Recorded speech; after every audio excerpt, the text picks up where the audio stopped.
I have had chronic pain in my back since about 12 years old. I also developed panic attacks. I call that rock bottom. Yeah. The Isle of Wight seems to take its toll. And I decided I'm not going to live like that anymore. I just wanted to go somewhere that I thought would heal me more. And I decided to go back to Japan. Hey, podcast kittens, it's Cathy Cat. Ladybeard coming at you with another twizzling installment of Cat with Beard. Guest in the studio. Hello, guest. Hello. Lovely to see you. Introduce yourself. Hi, I'm NEONshe. Thank you so much for having me today. Thanks for being here. Good Thank to you for see coming. It's a pleasure. NEONshe, dear viewers. NEONshe. It's she and neonness combined in one amazing package. Wonderful to see you today, my friend. And Thank you for for coming. those who are just listening right now, NEONshe is also wearing a neon outfit, a wonderful, very neon yellow yukata. Yes. You Yes, tied I it am. yourself? I did. Ooh, I did. good job. Impressive. And it's got the Kangol logo on it, which is representative of my nation, which is fun. This is the perfect dress up, I Actually, I think. didn't even think of that, but that's... Yeah. Yeah, that's why I wore No, it. that's why you wore it. Just roll And it's with got the Union Jack on it, so it's your nation too. Yeah. We haven't even discussed your nation. Tell us about your nation and such. Yes, let's go. Yeah. So Tell who people is who you are. NEONshe? Yes. NEONshe, I am a Brit living here in Japan. I'm living in Kyoto and I'm having a lovely weekend here in Tokyo. Week is not a weekend, is it? It's a week. It's a It week. could be any day you want it to be, my friend. Every day is a Saturday. But yeah, I'm British. I make electronic music and I've made a kind of fusion of J-pop and British electronica, which is what I do. That's who I am. All right. is. How did that start? We're going to probably go. Where is the start of NEONshe? Your interest in Japan, your interest in music. What came first? Oh, well, I've been doing music forever, so that's such a massive question. I started doing music when I was like 6. Wow. And it just kind of snowballed, really. Like, my mum realised that I could sing, and then it was just kind of like, okay, put you in this school, in this class, and go, go, go, go, go. And then I learned to songwrite around the same time, and I always loved musical theatre and Disney. And particularly one of my favourite artists is Owl City, which leads me on to how I came to Japan. He's quite popular here, and he was doing a tour of his new at the time album. And so I was like, I'm going to go to Japan and see Owl City. And I did, and I cried for about 3 hours straight during the gig. It was just like one of the best nights of my life. Oh, Owl City. Owl City. I thought you were saying Owl City, and I was like, I don't know this artist. Owl City. Owl City. I'm so like the sorry. Fireflies. Of Yeah, okay, course, cool. I'm right? sorry. It was Please really, continue. I'm so sorry. Really famous in the noughties, No, I right? remember. Oh, such a bop. So yeah, that was how I came to Japan the first time. And I remember being on the airplane and I was looking down at the mountains and I was like, this place is beautiful, like so untouched. And I kind of knew, like, when I was on the airplane that I was going to want to live here. And I was right. Like, the sky is just so beautiful and blue most of the time. Yeah. Compared to sunny England. Oh as you yeah, can probably sunny imagine. England All blighty. with that beautiful Yeah. blue sky there.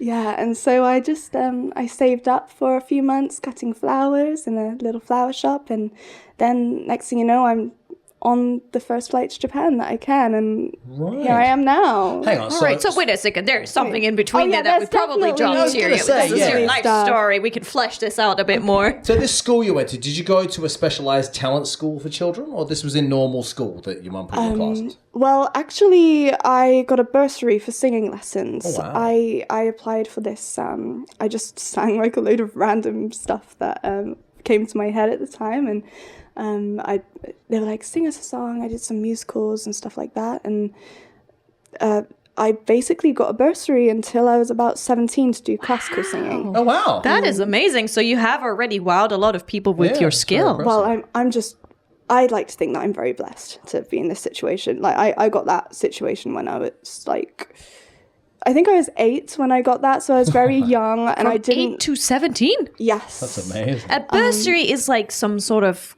extra funding, right? Yes, it's kind of like I didn't have to pay for singing lessons. Right. That's And, great. Yeah, I was so lucky. And so that kind of set me up to be able to sing properly and have good diaphragm control and learn how I needed to improve.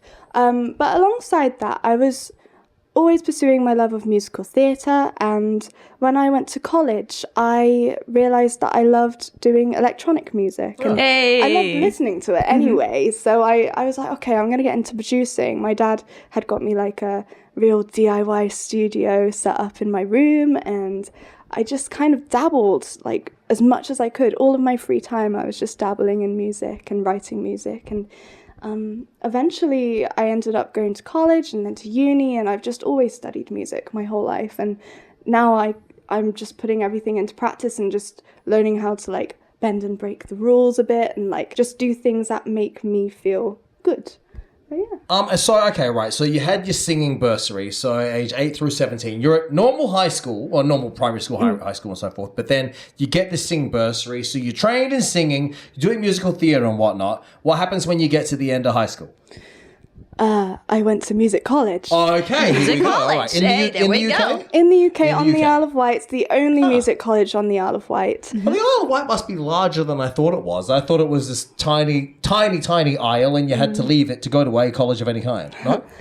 A lot of people do, but there's Right. like one sixth form, one college and one music college, and Wow. a few sixth forms, I believe.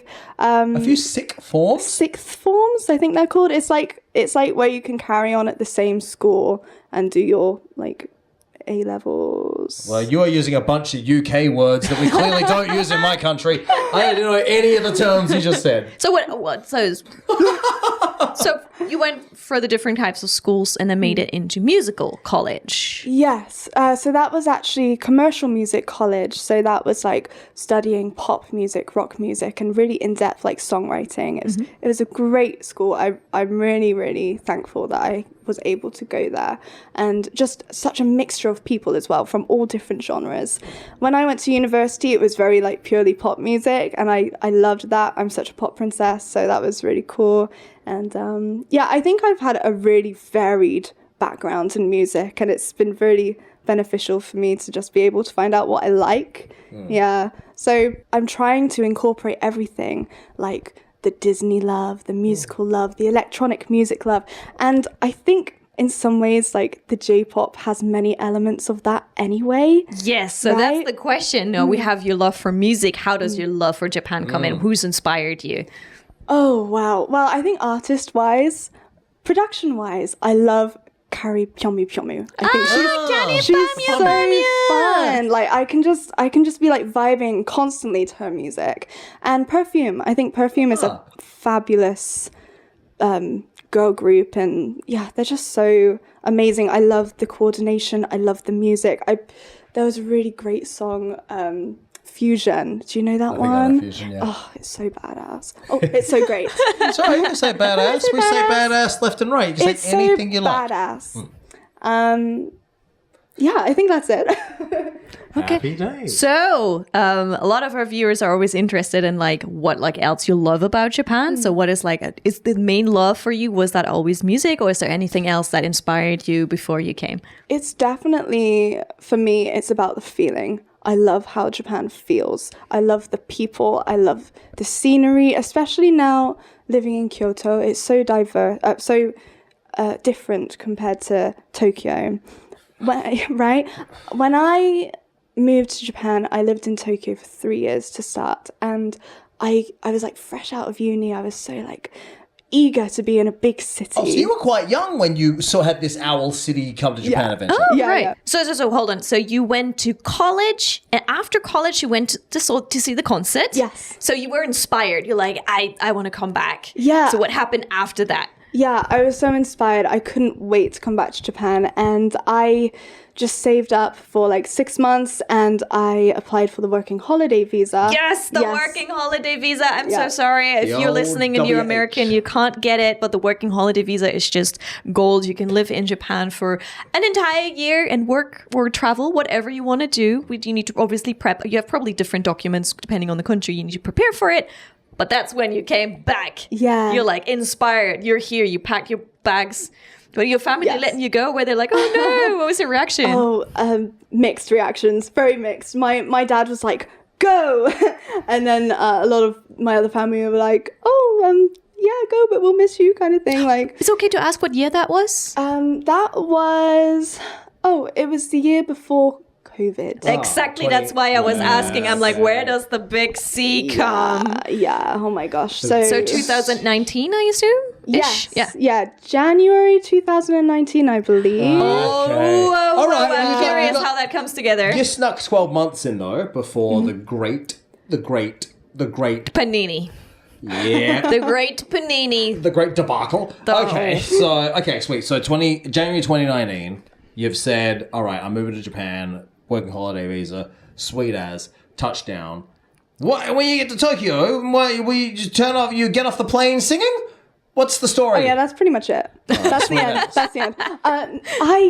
So as you know, I love Disney. I wanted to live close by to Disneyland. Oh, that's good. so cute. Yeah, so I lived somewhere where there was like a 20-minute bus to Tokyo Disney. Yeah. Okay, hold on. Like, I could totally see you be a Disney princess because you can sing and you have like the cute mannerisms. I'm sure you could be a Disney princess. Did you apply?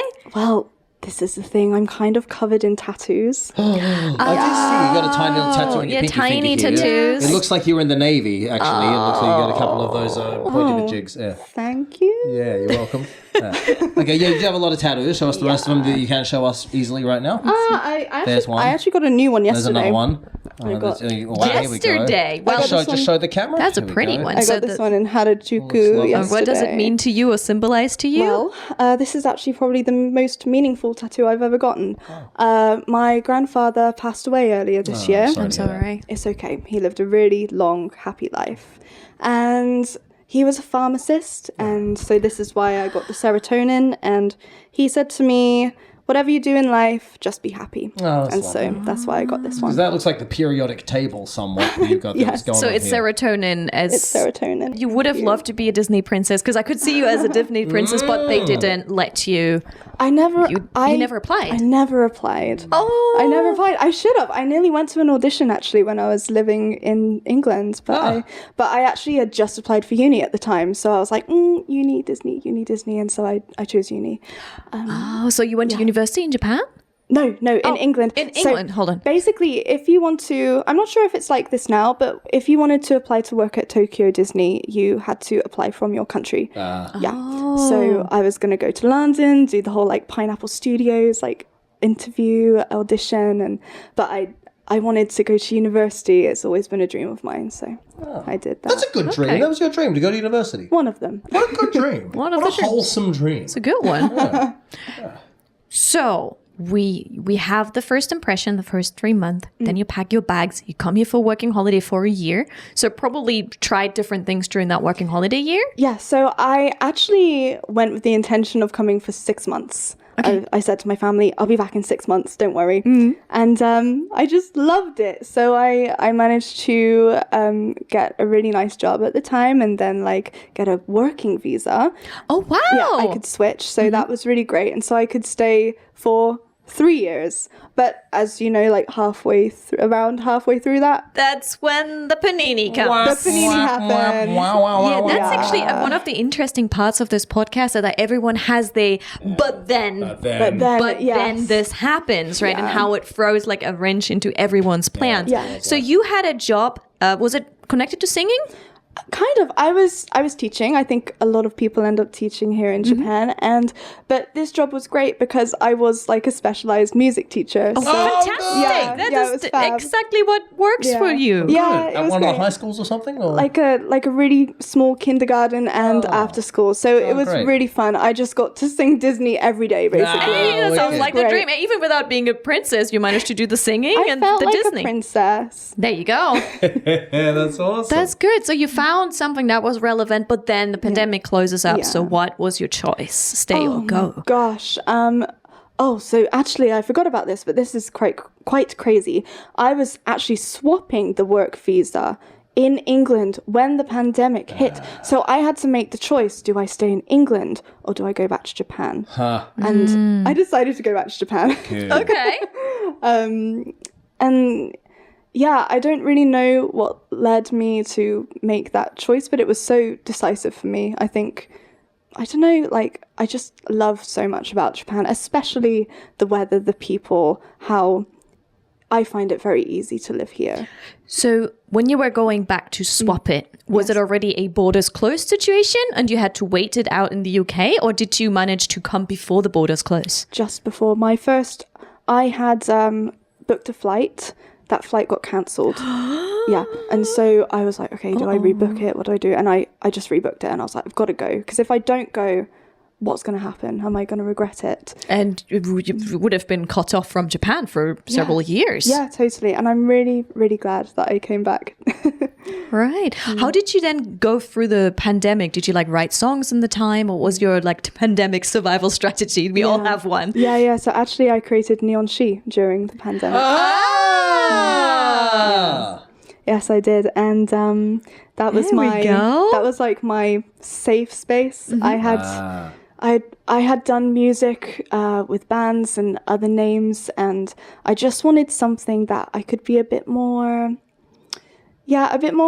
free, like not define the genre as such, and like have an image that I really love and not fit myself in a box so much. And so I created NEONshe, and I only realized yesterday that probably the name NEONshe actually came from living in Tokyo, being around neon all the time. Really? Because I've always thought, like, why did I choose neon? Like, yeah, okay, I'm neon, but like, where did that come from? And of course, it's Tokyo. It's the neon lights. Yeah, the So neon you just, lights. hang on, how did the name come to be then? Did you just go, NEONshe? Oh, no. I had so many names. I had like a list of names on a Word document, and I was dabbling with like words like queen and unicorn and rainbow and like all like very colorful things. Very kawaii kind of names, yeah. I suppose so, but I just thought NEONshe, I like the way it sounds, and as you can probably tell, I'm very feminine, and so I wanted to incorporate that. And the music is always electronic. Like, I always go back to electronic music, so neon just fitted so well. Yeah, electronic and neon, I can see the connection there for sure. Yeah, That's lovely. So NEONshe was born in the pandemic. yes, she is a pandemic baby. And now, okay, so now NEONshe's here today because you got some music that you need to tell our listeners about. Yes. So please. Oh, wow. So I'm actually releasing an album very soon, like next month. Next month? So that's soon then. Yes, I'm releasing my upcoming album, which is called Butterfly, and it's all about healing and transformation and basically becoming a butterfly from a little caterpillar, metaphorically. And so my newest single is called Never Let It Go, and I've just released it like 2 weeks ago. Oh, congratulations. Yes. Yeah, and it's about realizing I'm going to come back to Japan and allowing the pieces to just fall where they may, and finally having peace, I suppose. So that's a kind of your butterfly transformation story. Yeah. Yes, Into that cocoon, to that cocoon, a hairy little wormily caterpillar, but out you pop a delightful, colourful buttermcfly. A neon butterfly. Yeah. That's me. So NEONshe comes from the Tokyo neon lights, but you're actually living in Kyoto. Why is that? Oh, well, where to start, really? I moved back to the UK as soon as I could after the pandemic. Oh, okay. Hang on, wait. So you moved here at the start of the pandemic, then as soon as the pandemic was over, you went back to the UK, even though you specifically wanted to move here. Yes, I know, I know. Okay. I had, I really missed my family. Oh, fair enough. It's been a really long time, and I'm really glad that I did. I got to spend about just under 2 years with my family, so it was really lovely. So And what year did you leave Japan then? Just time-wise? that would have been 20... Would it, I don't know about 2020? you, but I'm feeling 22. Was it I 22? feel 22. Sitting here with you. Oh my gosh, about 20. me. I think it was you want to. 2022, 2022, okay. but I might be wrong because Okay. all the years just blur.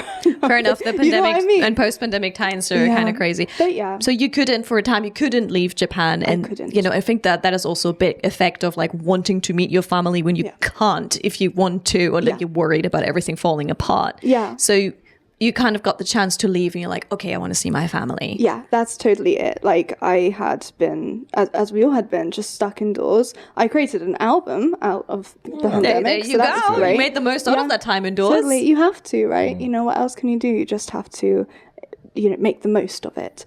So I went back to the UK for a little bit, and I ended up in Manchester, which is where my grandparents live. Hey, Manny C. And their music scene is just amazing. Is it? Like, yeah, it's just incredible. Like, they have an amazing LGBT scene out there, and I was really, I was welcomed into it, which was amazing. And I got to perform at all kinds of pride events and all kinds of like queer night events. It was so fun. And when I came back to Kyoto, that was because I was hoping for a slower life. I'd been in cities for a very long time up to that point. I grew up on the Isle of Wight, which is a very small place with lots of fields and nice hikes, but And a music college. And a music college, Yeah. yes. Great music scene on the Isle of Wight as well.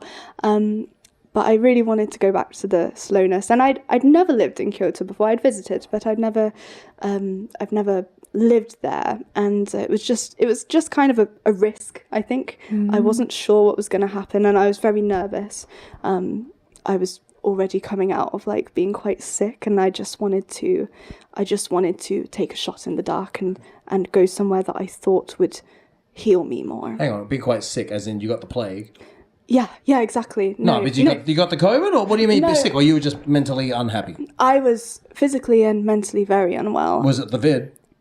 Was it the COVID that made you physically unwell? No. I had chronic pain in my back. Oh, no. Yeah, I have had chronic pain in my back since about 12 years old. Goodness gracious me. Whoa, that's oh dear. That's awful. How did that come to be? I think just stress, really. Stress? That's a 12-year-old. Yeah. Well, the Isle of Wight seems to take its toll. Really? Poor girl. Yeah, it was tough. And I'm not going to say like, oh yeah, I'm so healed now.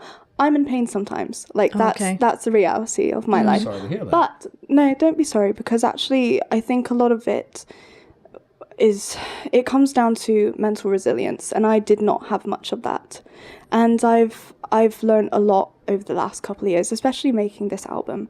When I was in England, I was at the peak of being in pain. I was in bed a lot and I couldn't move. I also developed panic attacks during this time. It was very, very tough. And so I call that part of my life rock bottom.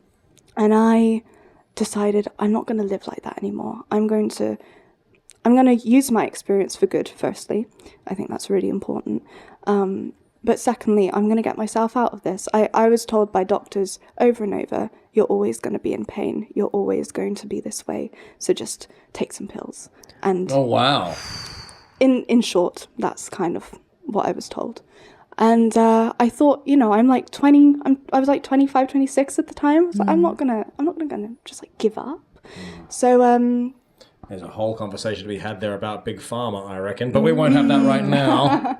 Yes, but I've found a lot of healing through actually taking a step away from pharma and looking inwards, doing a lot of spiritual work and doing yoga, meditation, and also seeking alternate, what's that called? Like health therapies. So speech therapy has really helped me. So like talking, counselling, that kind of thing. Okay. No, not that kind of speech therapy. And also going to the osteopath, going to the chiropractor, that kind of thing has been really helpful. But I had to do that all by myself. I never had a doctor say, well, if you try this, it might help. It was always, here's some pills that, and you can go to physio if you want, but like you should take these pills. It was kind of like that. It's a good thing you thought of some other solutions. Absolutely. I was so young, how could I just, there were points where I was like, oh, my whole life is going to be like that. And that was rock bottom, but I pulled myself out of it. And I think writing music really helped me through it as well. I wrote about my entire experience, which is in my album Butterfly. And ultimately it's a message that healing is not straight. It's this kind of rocky forward and backward path, and you just have to persist, and eventually you will become a butterfly because you've got no other choice. That's That a is really, lovely. that's a really strong message as well for people who might also be struggling to see how you used music and the help of music, but also went out yourself to try and find help for you to feel better. And that's why you went to Kyoto instead of Tokyo. I got that. Did I get that right? Yeah, totally. Why'd you pick Kyoto? Like, there's a lot of other locations in Japan which offer a slower lifestyle than Tokyo, so... I feel like Kyoto is still a city, isn't it? And I thought, where can I still pursue music and also have a more peaceful life? And I thought Kyoto is a more obvious choice. I also really love Osaka. One of my favorite cities in Japan is Osaka, and so I get to go to Osaka a lot, which is It's like 30 minutes away from Kyoto. Yeah, so. it's so easy. It's just like one train. It's so great. So that was another big reason that I chose Kyoto. But, I mean, you could have moved to Osaka, so why'd you choose Kyoto?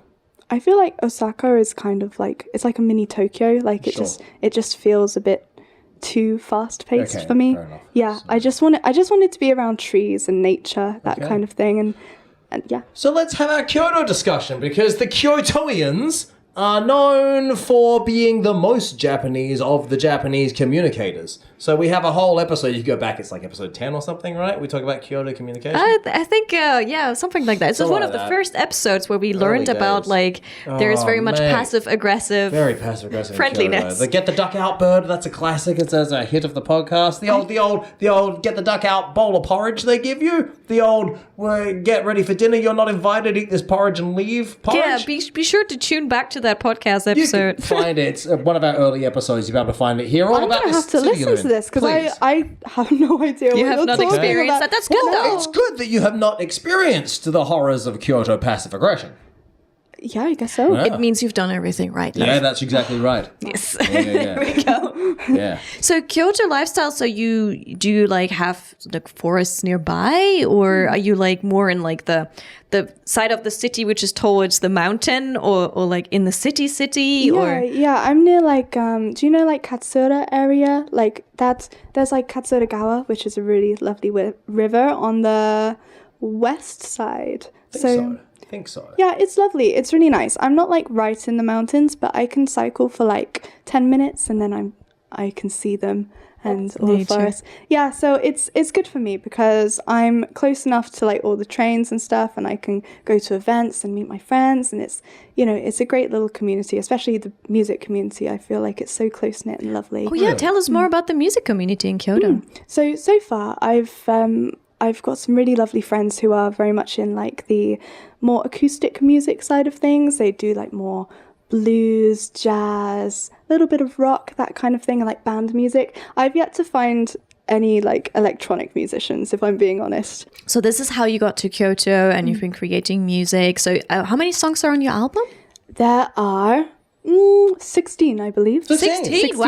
That's And a big slug of songs. You have not just sung them, you've made all of them. Yes, I have written, recorded, and produced all of it. Good job. Some of So, hang those, on, like- you could do the clicky clack on the computer, and you could do all that tech yourself. Oh yeah. It's very impressive. Wow. I studied it in college, and I've always, I love it. I love just sitting at the computer making music. It's like my favorite thing. Wow, the Isle of Wight Music College. It teaches you the computers too. Thanks, guys. So what is like your start of like a song? Like, do you get inspired by something you see here in Japan or something you do? Like, what is like a start for a song for you? It's always different. Like every time, sometimes it will just kind of come into my head, like seemingly out of nowhere.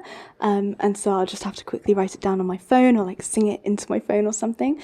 But a lot of the time, I just spend a lot of time singing, to be honest. I'm just like humming, or if I listen to some music, I might be inspired like, oh, I really love that drum beat, or I really love that lyrical theme. And so I'll make something of my own from something like that. So it's different every single time, but usually when I was much younger, I used to write starting at the piano. I used to spend pretty much all of my free time just making music at the piano. And as I learnt to make recordings, it's kind of evolved to much more than that. But I love the simplicity of writing at the piano, and I've been doing that more recently, which has been a really interesting thing to do again. Lovely. At the Kyoto piano. That's nice. Yeah. Self-produced, but not all of that together. So it's not like, I always find it fascinating when people can create music. Like just the thought of like, you know, having like different tracks of music in there, and then also the lyrics, and then also singing over it. So do you have like a favorite part of the process? Oh my gosh, I love all of it. I love like putting the songs together. But the thing is with me, when I have something unfinished, I get a little obsessive, and so I'll just like listen to it, and then I tweak and tweak and tweak, and so I love the mixing process of it as well. But more recently, I have been collaborating with people, and actually collaborating with some Kyoto artists and an artist back on the Isle of Wight as well. So that's been so fun for me as well. I've been learning to just kind of let things go a bit more and work with others, which has just been it's been such a good feeling to do that. Yeah. Are those going to be on the album, or are these going to be on the next album? They're probably going to be released as singles, actually. So album, a few singles, and then another album, hopefully. Good job. That's wonderful. Wow. Okay. So what is like your future? What is like the things coming up for you? So the album is going to come out in a couple of weeks. Yes. Maybe by the time you're listening to this, it's already out. We'll find it out. Thinking kind of mid-October. Mid-October. Okay, guys, you got it. Mid-October. Yeah, I've got some remixes coming out of some of my songs. I've got some remixes from some British artists and I think American coming out as well, about 2 weeks after. And then, the collaborations, I'm just going to really put my head down and do that. I'm also hopefully going to be working with more like ethical fashion brands and promoting stuff like that within Japan. I'm very into like fashion and... Did you say ethical fashion brands? Ethical fashion brands. Please explain. So, I'm vegan, so I really...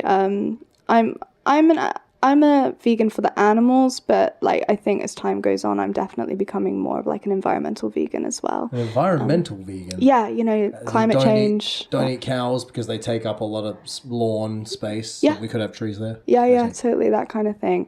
And I think there's a lot to be changed about like fast fashion, that kind of thing, the materials that we use when we wear clothes, and I'm quite passionate about it. I love fashion, I love clothes, I love style, and I want to show that there's a way that you can still look amazing and also be making the world a better place. Do you have a fashion label as well? Yes. Oh, you actually do? You have your own fashion label? I was throwing that out there as a sarcastic, expecting to be like, what? Really? Oh, well, tell us about that. So I actually have a merch shop, and all of the clothes are organic cotton. They are also all-inclusive, so it doesn't matter what gender you are, you can wear them. And as I'm making it more, I'm just really honing down on the ethical side of it, getting rid of any like polyester or anything that could potentially harm the planet. What's wrong with polyester? It's plastic. Is it? Yeah. I don't know anything about these things. Polyester's plastic, you reckon? Isn't it? I don't know. I think so. That is What's good? Cotton? synthetic. Cotton, hemp, that kind of Hemp! Mm-hmm. What else is good? Cotton, hemp, and actually, I'm really interested in alternative leather recently. There's cactus leather. What? Apple leather. What? I didn't even know that grape existed. leather. Grape? What on earth are you talking about? Is leather not the skin of a cow? Who you've already said we're not allowed to eat because of the grass. So tell me how you're going to make cow skin with a cactus. Okay, guys. This is absurd. Please explain what cactus leather is. It's just the same texture and it's the same thing as leather, but without the cow and made with cactus instead.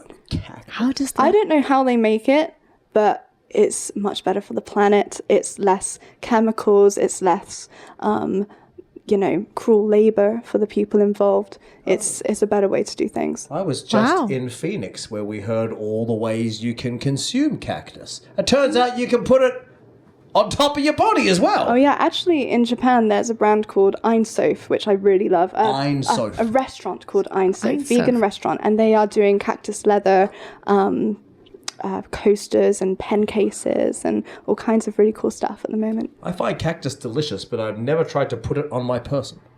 now's your chance. Well, it is my chance. Can you bring me a Cactus Bumbag next time I see you? Next time I see Thank you, I'll bring you I one. can't wait for my Cactus Bumbag. It's going to be awesome. So coming back to your album. Yes. So you're going to release it in the middle of October. What is a song we should listen out for? Watch out for, I was going to say, but listen out for. Oh, well, so the singles released are Kyoto, Neon, and Never Let It Go. I think, I was not expecting you to ask that question. I'm not sure. Maybe You can say all of them. Sorry. Yeah, that's very true, all of them. But actually, I would like you to listen to songs like Spirit. Spirit is the first song, and that was maybe the first song I wrote about like mental healing. That was like the first time I like dug deep. And then towards the end of the album, I love the song In Crowd. It's like upbeat. It's all about self-love and just, you know, expressing all of the good things about yourself. And yeah, Extraordinary is another song like that. So yeah, listen to the feel-good ones. Listen to my story. I really appreciate that. But, you know, make yourself feel good with the feel-good songs. I'm feeling good. One final advice for someone who might be struggling, is a creator, loves Japan. Any advice you want to give them on the way? I would say always delve into your creativity. Anytime I have felt lost or like in pain or, you know, these really hard feelings, the only way that I've found that really helps me, other than like the physical exercise, stuff like that, to get rid of that like mental fog, is writing music, whether it's like, you know, writing music or writing books or whatever your creative outlet is. Just really hone in on it and really just delve into, I guess nowadays you'd call it shadow work, right? Like going and finding those parts of yourself that maybe need to change, that are like the darkest parts of yourself, and figure out how you can become your best version from that. Wait, that's some Jungian psychology, isn't it? The shadow self. I'm not sure where it comes from. Hang on, tell me more about this shadow self as far as you understand it. What the parts we need to change about ourselves? Well, I think that's up to you to decide. Okay.